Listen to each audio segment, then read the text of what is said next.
Hello everyone, welcome to our channel read and grow. तो आज जो हम टॉपिक पढ़ेंगे वो है lymphoma. Lymphoma are progressive neoplastic condition of lymphoreticular system, lymph node, spleen, thymus, bone marrow and other parts of the body system arising from stem cells.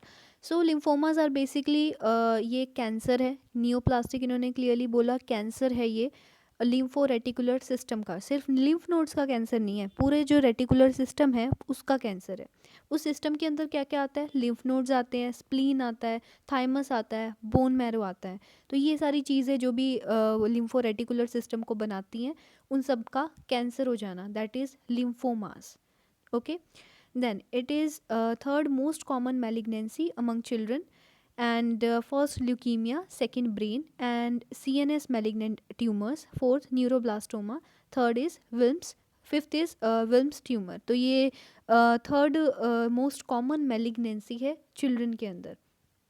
सबसे पहले leukaemia होती है, सेकंड ब्रेन और थर्ड नंबर पे lymphomas बहुत common है। Lymphoma are more common in western countries than Asia. So इसके aetiology देखते हैं। इटियोलॉजी के अंदर दिया है कि जेनेटिक प्री डिस्पोजिशन, मतलब कि इसमें जेनेटिक फैक्टर रहता है कुछ, and viral aetiology like Epstein Barr virus, HIV and hepatitis C. ये वायरसेस अगर हैं बॉडी में तो उससे भी लिम्फोमा होने के चांसेस हैं।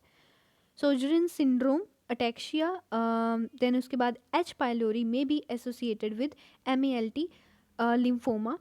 Celix Prue, intestinal T cell lymphoma, occupational causes, hair dye workers, herbicide exposure, smoking, alcohol abuse, tobacco, ionising radiation. ये काफ़ी सारी इसमें इटियोलॉजिकल फैक्टर्स दे रखे हैं। H. पायलोरी का इन्फेक्शन है, कोई और वायरसेस हैं, स्मोकिंग, एल्कोहल, रेडिएशंस। ठीक है, ये सारा जो होता है कॉजेस रिस्पॉन्सिबल जेनेटिक भी हो सकता है for lymphomas. Okay, then types इसमें क्या होते हैं? दो टाइप के लिम्फोमा होते हैं, एक होता है हॉजकिन लिम्फोमा, एक होता है non Hodgkin lymphoma.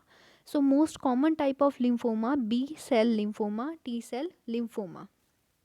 WHO modified real classification as B cell neoplasm, precursor B cell neoplasm, peripheral B cell neoplasm, and then there is T cell neoplasm, in which there is precursor T cell neoplasm and peripheral T cell and NK cell neoplasm. Hodgkin's lymphoma, precursor lymphoid neoplasm, immunodeficiency associated lymphoproliferative disorder। ये classification दी है WHO ने, क्या है आगे देखते हैं। सो ये देख लो, इसके अंदर अलग अलग दे रखा है। स्टेज 1 अडल्ट लिम्फोमा, इसमें लिम्फ नोड देखो स्वेल्ड अप है, यहाँ वेल्डियर्स रिंग यहाँ पे प्रेजेंट होता है। लिम्फ नोड का कैंसर होने लग गया, ऐसे ऐसे चेंजेस आ रहे हैं लिम्फ नोड के अंदर, ये दिखाए हुए हैं लार्ज करके। देन उसके बाद ये स्प्लीन है, ये भी इफ़ेक्ट होएगी, थाइमस ग्लैंड भी इफ़ेक्ट होगा, क्योंकि पूरा सिस्टम इससे इफ़ेक्ट होता है। ऐसे स्वेलिंग नज़र आएगी। Hodgkin's lymphoma, it is 8% of all lymphoma. So जितने भी हमने टाइप्स पढ़े, अलग अलग क्लासिफिकेशन हमने पढ़ी अभी WHO की, उसमें बहुत सारे लिम्फोमा हमें बताए। तो उसमें से जो सबसे 8% out of all the lymphomas is Hodgkin lymphoma. ये मेल्स में ज़्यादा मिलता है and prognosis is good as compare to non Hodgkin lymphoma. ठीक है, तो ये अगर होता है तो इसका नॉन हॉजकिन लिम्फोमा के कंपेयर, अगर हम प्रोग्नोसिस का मतलब है अगर हम ऐसे प्रिडिक्ट करें कि पर्सन कैसा हेल्दी रहेगा, आगे जल्दी ठीक हो जाएगा या मतलब डेथ तो नहीं होएगी, उससे अगर कंपेयर करें तो हॉजकिन लिम्फोमा ज़्यादा सेफ है as compare to non Hodgkin. Aetiology इसमें रहती है infectious mononucleosis, Epstein Barr virus, HIV infection and genetic monoclonal B cell disorders may be the aetiology. ज़्यादा टाइम पे यही सारे कॉजेज रिस्पॉन्सिबल होते हैं। Then clinical feature, there is painless progressive enlargement of lymph nodes. Lymph nodes are smooth, firm, fleshy, pinkish gray, non-tender and nodular. India rubber inconsistency. तो ये बहुत important points हैं जो इसके क्लिनिकल फीचर है Hodgkin lymphoma के, कि इसमें क्या होता है कि लिम्फ नोड्स की एनलार्जमेंट होती है बट पेन नहीं है। देखो एनलार्जमेंट है, पेन नहीं है। और उनकी कंसिस्टेंसी कैसी है? स्मूथ से हैं, फर्म हैं, फ्लैशी हैं, पिंकिश ग्रे कलर के मिल सकते हैं, नॉन टेंडर है, नॉड्यूलर है। India rubber, rubber like consistency के ये लिम्फ नोड की एनलार्जमेंट हो जाती है। Microscopically, cellular infiltration with lymphocytes, reticulum cells, histiocytes, fibrous tissue and read Sternberg cells. ये जेन सेल्स होती हैं. जेन सेल्स का नाम क्या है? Reed Sternberg cells. Reed Sternberg cells को आउल सेल्स ऐसा कुछ भी कहते हैं, क्योंकि उनके अंदर न्यूक्लियस प्रेजेंट होता है, तो वो आउल आई अपीयरेंस देता है. Then commonly present in the age group of 20 to 30 years and 50 more than 50 years. Pain after alcohol consumption, although very rare, but if present, is specific to Hodgkin lymphoma. Pain start within 3 minutes of alcohol consumption. तो ये तो होता ही है कि वैसे तो pen नहीं है, लेकिन अगर अल्कोहल पी लिया तो उसकी वजह से पेन ज़रूर होने लग जाता है.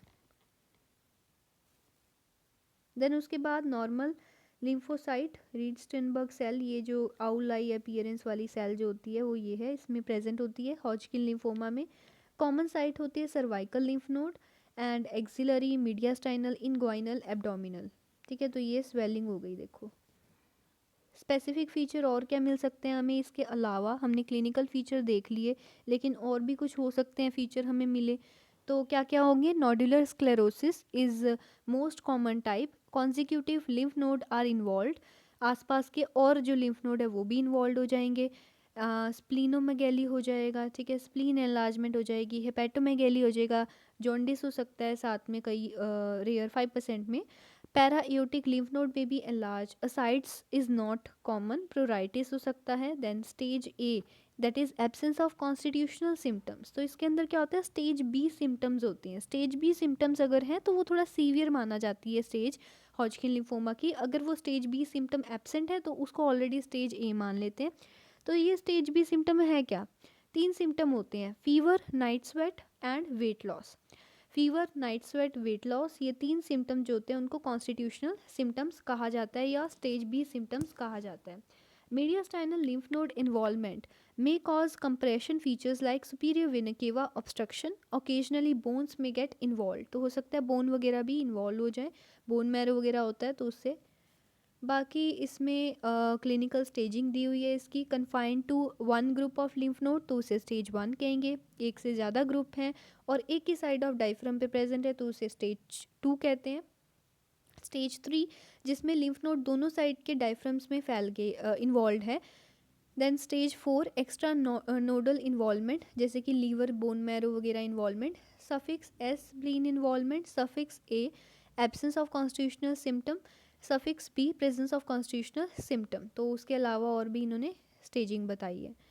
ठीक है, सो ये एक लिम्फ नोड का ग्रुप, 2 लिम्फ नोड का group but same side of diaphragm and और ये 2 ग्रुप इन्वॉल्व हैं 2 साइड ऑफ डायफ्राम. ठीक है, डायफ्राम बीच में होता है, एक ऊपर इन्वॉल्वमेंट एक नीचे इन्वॉल्वमेंट. और ये स्टेज 4 जहाँ पे लीवर इन्वॉल्व हो गया, बोन मैरो इन्वॉल्व हो गया. कॉम्प्लिकेशन क्या हो सकती है हॉजकिन लिम्फोमा की? Pleural effusion. ठीक है, ये हो सकता है. और respiratory discomfort, superior vena cava obstruction, immunosuppression. Obviously बात है, लिम्फ नोड्स ही होते हैं जो मतलब हमारा एक तरह से इम्यूनिटी बना के रखते हैं. तो वहाँ पे ये सारा कैंसर वगैरह फैल रहा है तो कहाँ से इम्यूनिटी रहेगी, है ना? तो ऑब्वियसली उसका इम्यूनोसप्रेशन तो ऑलरेडी हो ही रखा होगा, तभी ऐसा कैंसर उसको हो रहा है. अपॉर्चुनिटिस्ट इन्फेक्शंस, जैसे कि कोई वीक इम्यूनिटी की वजह से ये इन्फेक्शंस आ सकते हैं, जैसे कि माइकोबैक्टीरिया का इन्फेक्शन हो सकता है, साइटोमेगालोवायरस, हर्पीज जोस्टर, सेप्टिसीमिया, ब्रोंकोनिमोनिया और दूसरी मेलिग्नेंसीज होने के भी चांसेस होते हैं. इन्वेस्टिगेशन हम कैसे करवाएंगे? हम ब्लड टेस्ट करवा सकते हैं, ESR, urea, creatinine level check करेंगे, एचबी परसेंटेज देखेंगे, एफएनएसी कराएंगे. FNAC is fine needle aspiration cytology. Excision biopsy, chest X-ray, ultrasound करवाएंगे एब्डमन का, सिटी स्कैन, मीडियास्टाइनम वगैरह का, ताकि हमें पता लग जाए कहाँ कहाँ लिम्फ नोड इन्वॉल्व है. MRI, PET scan, bone marrow biopsy. Treatment early favourable stage, extended field radiation only. ठीक है, अगर अर्ली स्टेज है हम रेडिएशन थेरेपी देंगे. अर्ली अनफेवरेबल स्टेज है तो रेडिएशन के साथ कीमो देंगे. एडवांस स्टेज है तो कीमो देंगे विद लोकल रेडिएशन. स्टेज 1 या 2 है तो उसमें केवल रेडियो चल जाएगी. 3 और 4 है तो उसमें मेनली कीमोथेरेपी रहती है. Then unfavourable sign in early Hodgkin lymphoma, large mediastinal mass, कई मतलब रेयर केसेस में आपको ऐसा मिल सकता है कि लार्ज मीडियास्टाइनल मास मिल सकता है। Extra nodal involvement, elevated ESR, 4 और more region involvement. Then stage B, anaemia and age मिल सकती है 50 ईयर्स से ज़्यादा, मेल जेंडर। उसके बाद है prognosis which is stage 1 and stage 2 तो अच्छा मानते हैं इसमें, लेकिन स्टेज 3 का भी ए वाला मानते हैं अच्छा, लेकिन जो बी और जो 4th स्टेज है ये काफ़ी इसमें आगे लाइफ बचने के चांसेस कम रहते हैं। देन है नॉन हॉजकिन लिम्फोमा, दूसरी टाइप है ये। Non Hodgkin lymphoma include all lymphoma except Hodgkin lymphoma, मतलब इतने सारे जो हमने लिम्फोमा की क्लासिफिकेशन पढ़ी थी, WHO ने दी थी, उसमें से हॉजकिन लिम्फोमा को हटा दो, बाकी सारे लिम्फोमा किस में आएंगे, non Hodgkin lymphoma. Occurs in middle age elderly, occurs in middle age and elderly. It involves a symmetrical group of lymph nodes. Common site Valder's ring, peripheral lymph nodes, epitrochlear lymph node. Splenomegaly is not common, hepatomegaly is common. तो उसमें जो Hodgkin lymphoma था उसमें हेपेटोमेगेली थी, स्प्लेनोमेगेली थी। हेपेटोमेगेली थोड़ा शायद less common थी, इसके अंदर उल्टा है, स्प्लिनोमेगेली इसमें कम कॉमन है। एंड इसके अलावा इसमें asymmetrical group of lymph nodes जो है वो इन्वॉल्व होते हैं।